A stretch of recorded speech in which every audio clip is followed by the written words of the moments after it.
Okay, a couple of quick things I want to get out of the way before we jump back into the 60s.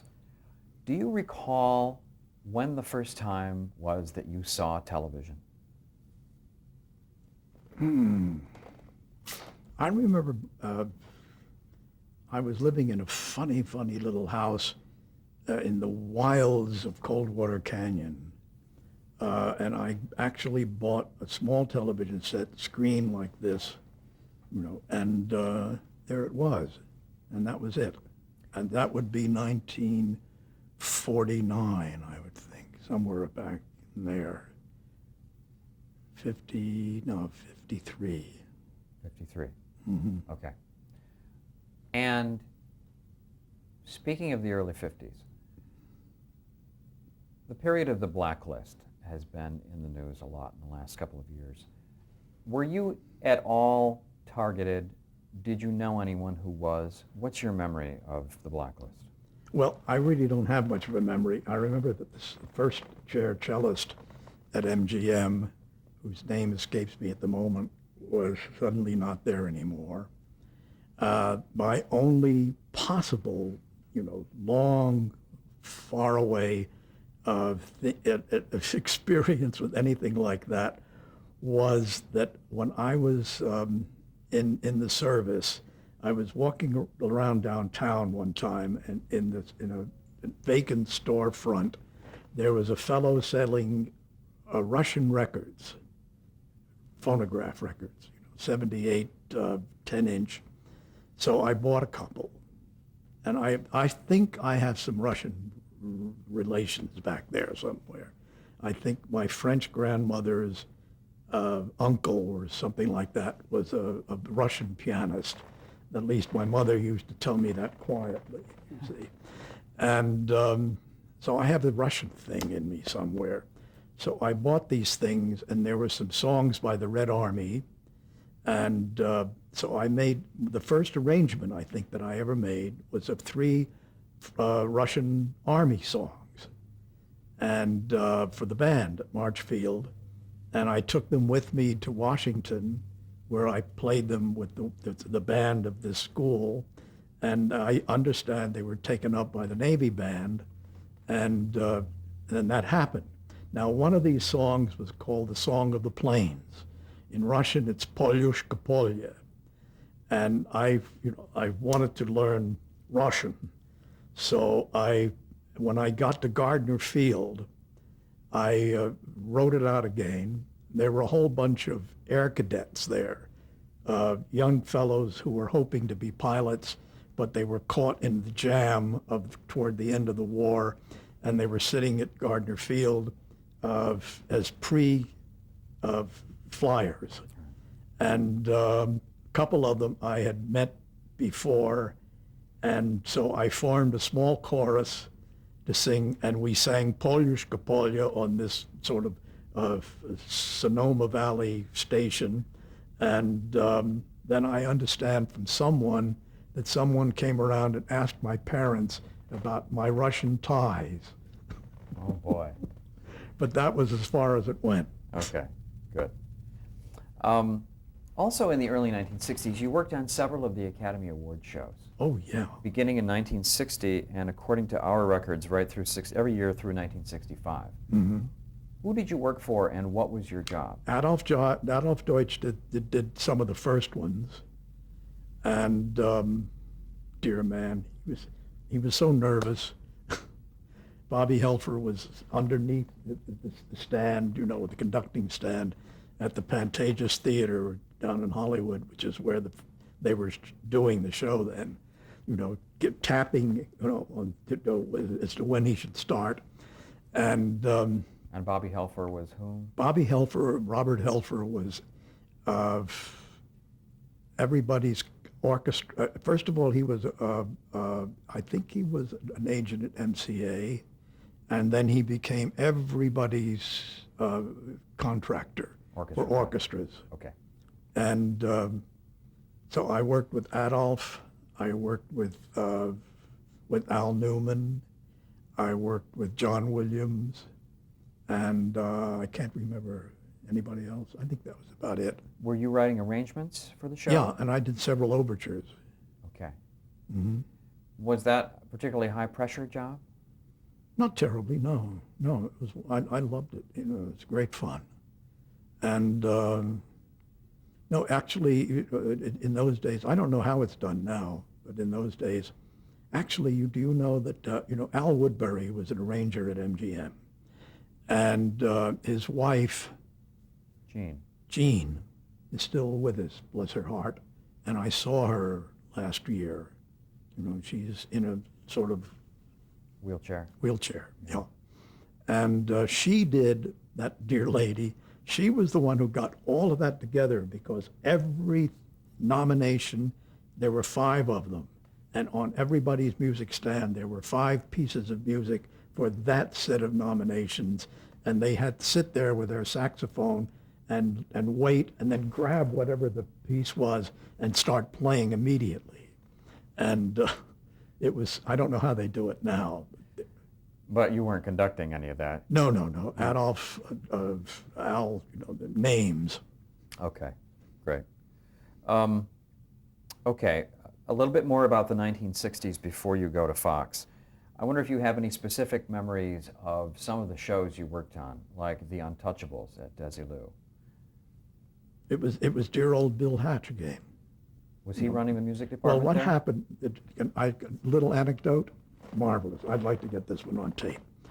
Lud Gluskin, as I said before, was the head of music for CBS National. Bill was the head of music, as it were, for CBS Local, KNX. And Lud took all of the cream shows and gave Bill, who was a dear, dear man, what was left. So one of the things that was left was a new radio show called My Favorite Husband with Lucille Ball, who was nothing at that point. This would have been the early 50s? Way back there, maybe late 40s.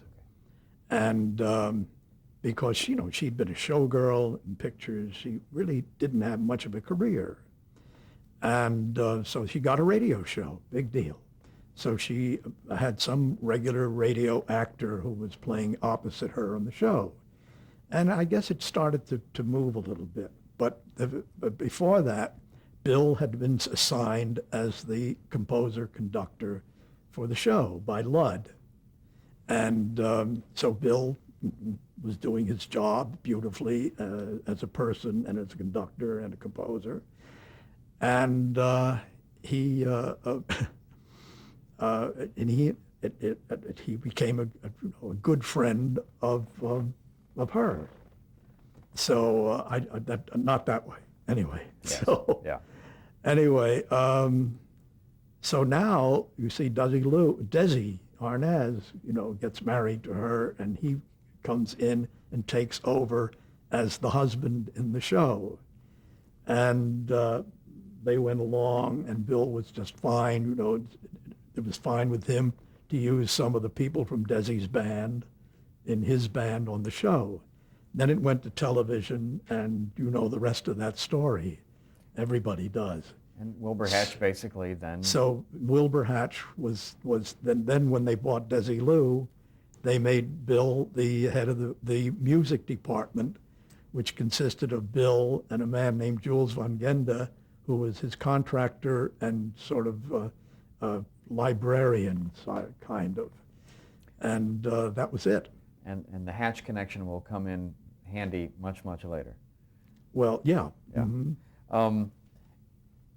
So would it have been Bill Hatch who would have called you and said, I have an Untouchables for you to score, would you come over and take a look at it, that kind of thing? Mm-hmm. Okay. Mm-hmm. And you also worked at Desilu on The Greatest Show on Earth? Yeah, I think, yes, yeah.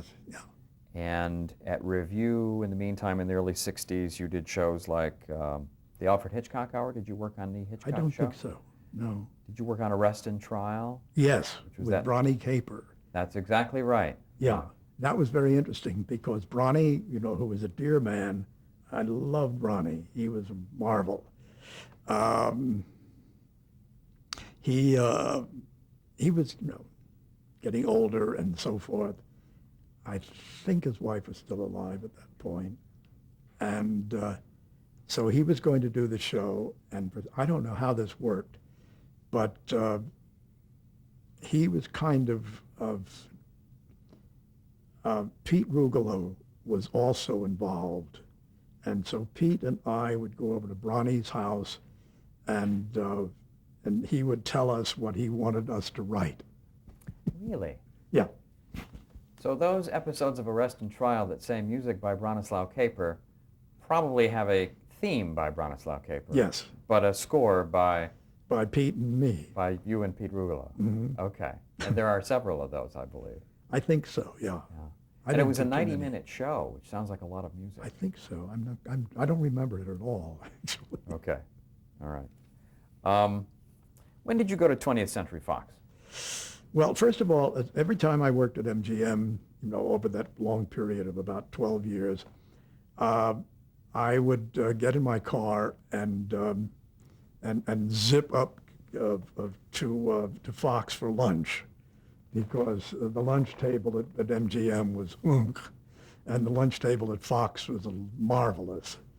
And so when I would sit down, and Alfred would be there, Newman, the head of the department, and he'd look at me and say, "Well, how are things at Bayreuth?" That's very funny. Bayreuth being a reference Bayreuth to... being the big German opera festival that Wagner started, very, very high up here somewhere. And, a little dig at Johnny Green. Or he would say, "How is large Johnny Green and small Sandy Courage?" That was another story altogether. But Who else was at the lunch table at Fox? oh, it was marvelous. There would be Herbie and Lionel and Alfred but later on, just to skip over a bunch of years, later on in like the late 50s into the 60s, the lunch table sometimes consisted of Lenny Hayton, Herbie Spencer, maybe Lionel, and the great Russian restaurateur in Beverly Hills, the Russian Duke. What's the matter with me? Not Dimitri Tian. Where's my wife? We'll come back to it. We'll think of it. Yes, we'll think of it. Okay, so what was the circumstances that led you to come to Fox in '64? It was fun over there. Besides that, I had all these connections at Fox. One of the things that I haven't told you is that in 1948, the man who was the head of the vocal department at Fox, Charlie Henderson, who also wrote a couple of standard songs, and was a very clever fellow, and was married to a great, great Broadway dancer from the old days named Mitzi Mayfair. And there was a kid there in the mail room who decided he was going to produce a studio club show. And so he got Charlie to write the songs, and he managed to get big writer-directors on the lot, to write skits and direct them. And because I used to actually get a little bit smashed and stand up at parties and do all kinds of stuff, that I had to be in the show.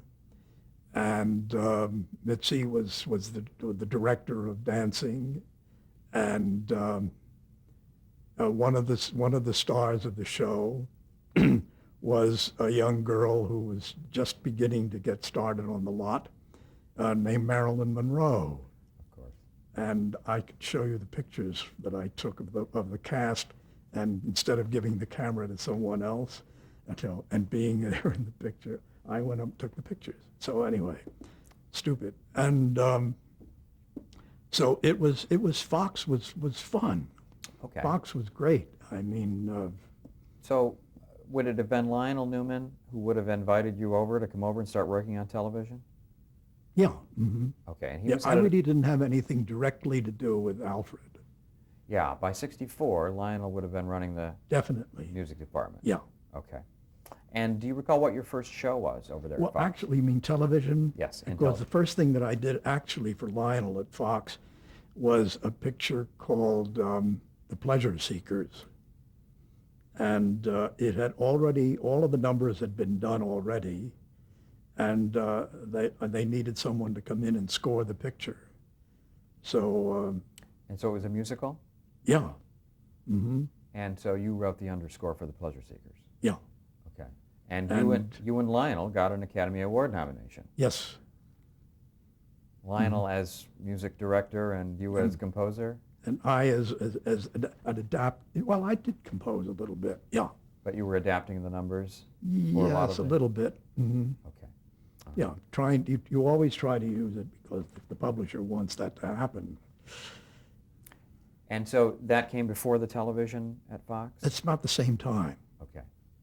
And in 1964, some of the shows you might have worked on there would be Voyage to the Bottom of the Sea. Glug glug. Was that the nickname on the Yes. studio? Yes. And were you working for Irwin Allen on that? Yes. What was he like? Oh, God. Irwin, I knew Irwin because we at one point had the same girlfriend, Really? as it were. And anyway, he would come on the stage, he was kind of plump. And Lionel was up there conducting, and he turns around and says, "Who invited you in here, you little lard ass?" I mean, that was typical Lionel. But anyway, he did that with everybody. So, but Irwin was, anyway, Irwin was Irwin. You did several episodes of Voyage to the Bottom of the Sea. Oh, yes. I think- Also with Hugo. Yes, that was Friedhofer. what I wanted to ask you about Hugo Friedhofer. Yeah. Some of those scores were either in collaboration with Hugo or you shared credit on some. Why was that? Well, dear Hugo, I mean, I once wrote a limerick for Hugo. I think it went, an endomorphicer named Hugo has traveled paths only a few go, a passion for style and a fine sense of bile are among all the things I owe Hugo. Very good. Anyway, he and I were great pals. Back at Eastman, there is this whole bunch of pictures of them that I took one day in his studio where he was, in a T-shirt and imbibing several scotches. And Hugo was very, very marvelous fellow and had the deepest voice of anybody in history. Anyway, he was a very erudite man. And one of the town's most respected composers. Oh, yeah. I was, everybody adored Hugo. When you wrote the music for a show like Voyage to the Bottom of the Sea, was there a particular style that you had to... Yeah, whatever early Irwin Allen liked. And what would that have been? Well, I don't know. It's sort of adventure music. And I remember I did a main title for, which one was it? And he didn't like that, Land of the Giants. Land of the Giants. So John Williams came in and did one, he liked that. Well, Yeah. How was the orchestra larger at Fox than you had at MGM for yes, television? because it was big, a different kind of show. Yeah, any idea how big? Oh, I'd say no less, around 20. Television, was television, and you knocked it out. Did you conduct? Yeah, You did. when I wrote the score, no, Lionel conducted in the beginning, and then he just handed it over to me. So it's. And I think you did a number of episodes of Daniel Boone there. Oh, I did a lot of Daniel Boone's. You did. Oh God, yes. Now, Lionel wrote the theme for Daniel Boone. Yes. Were you obligated to use that theme in the underscore much? But not if I could help it. Okay, so can you say anything about the style of music you had to do for Daniel Boone?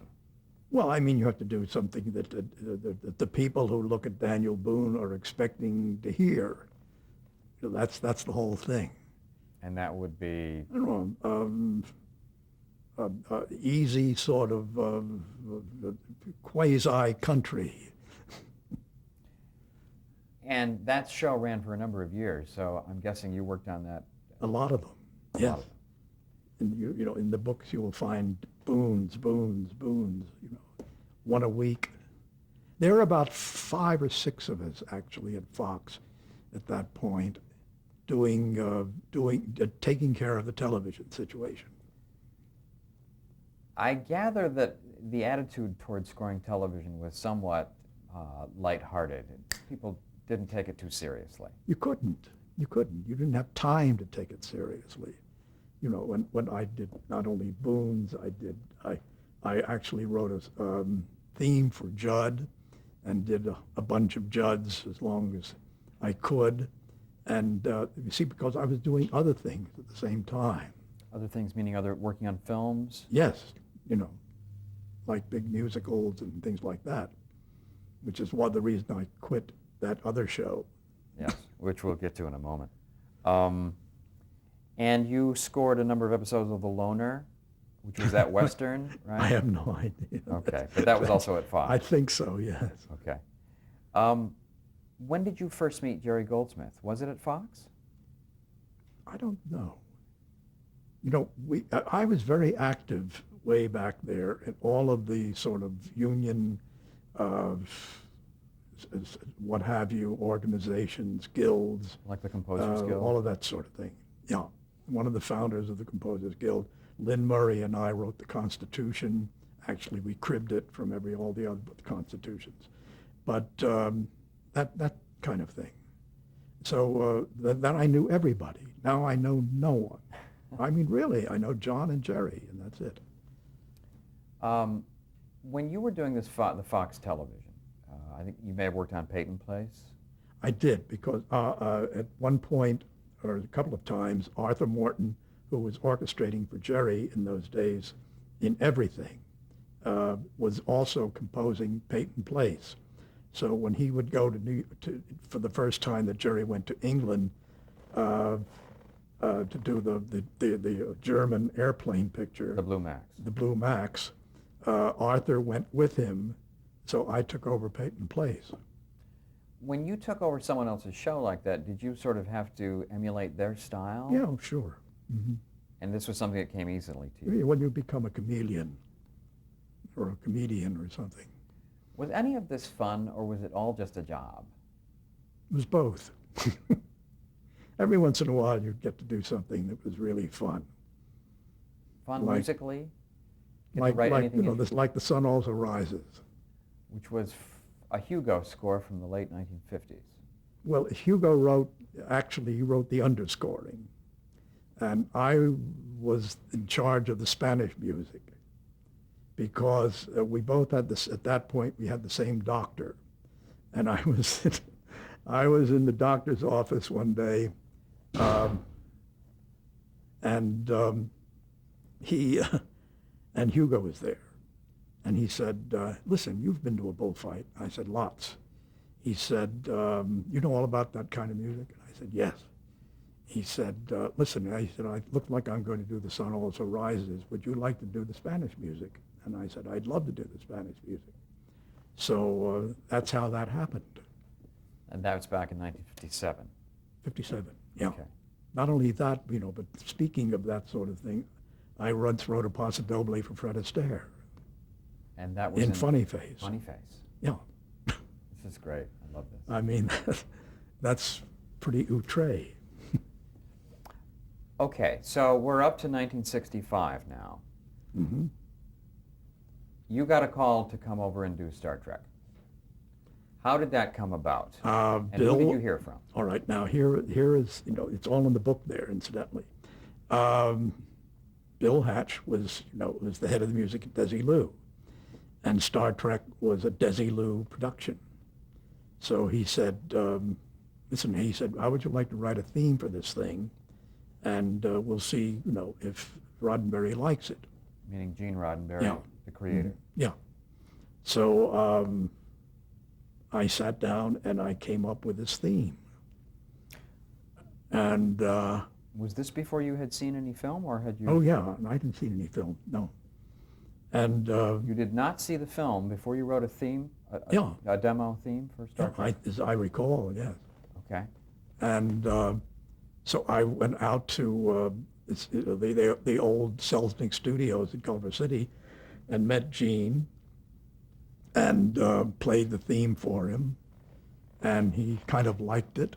I had no idea that all these other people were doing that at the same time. Excuse me.